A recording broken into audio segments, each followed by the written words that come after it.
It's Sunday evening. என்னோட video பார்க்குறது இதுதான் ஃபஸ்ட்டு அப்படின்னா கண்டிப்பாக என்னோட சேனல் நீங்கள் சப்ஸ்கிரைப் பண்ணிவிட்டு பாருங்கள். அப்போ தான் எனக்கு ஒரு மோட்டிவேஷனாக இருக்கும். ஈவினிங் பார்த்தீங்கன்னா பொங்கலுக்கு ட்ரெஸ் எடுக்கிறதுக்காக வந்திருந்தோம். நார்மலாக நாங்கள் எப்பவுமே பொங்கலுக்கு வந்துட்டு ட்ரெஸ் எடுக்க மாட்டோம், தீபாவளிக்கு மட்டும்தான். பட் தம்பிக்கு வந்து எடுக்கணும் அப்படின்றதுக்காக தான் வந்திருந்தோம்.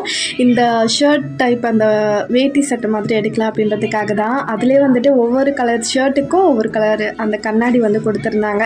ஸோ பார்த்துட்டு என்னன்னு சொல்லிட்டு பொறுமையாக பார்த்துட்டே இருந்தோம். என்னோடய ஹஸ்பண்ட் வந்துட்டு இதை எடுக்கலாமா அதை எடுக்கலாமான்னு மாற்றி மாற்றி பார்த்துட்டு கடைசியாக எல்லாமே நல்லா இருந்துச்சா. ஸோ எது எடுக்கிறதுன்னு கொஞ்சம் ஐடியாவே இல்லை. லாஸ்ட்டாக வந்துட்டு எனக்கு பிங்க் கலர் ரொம்ப பிடிக்கும். ஸோ அதனால் அதை தான் வந்துட்டு எடுத்திருந்தேன். அந்த கலர் ஷர்ட்டுமே அவன்கிட்ட கிடையாது. லேடிஸ் செஷனில் சுத்தமாகவே நிற்க முடியல. பட் ஜென்ஸ் செஷனில் அந்த அளவுக்கு க்ரௌட் இல்லை. ரொம்ப ரிலாக்ஸ்டாக தான் பார்த்து எடுத்துருந்தோம். இந்த கலர் எனக்கு ரொம்ப பிடிச்சிருந்துச்சு. ஸோ இதை எடுத்துகிட்டு வீட்டுக்கு வந்தாச்சு. வீடியோ பிடிச்சிருந்தா கண்டிப்பாக லைக் பண்ணிவிட்டு சப்ஸ்கிரைப் பண்ணிக்கோங்க. நிறைய பேர் சேனலில் சப்ஸ்கிரைப் பண்ணவே பார்த்துட்ருக்கீங்க. நெக்ஸ்ட் வீடியோவில் பார்க்கலாம். அது வரைக்கும் பாய்.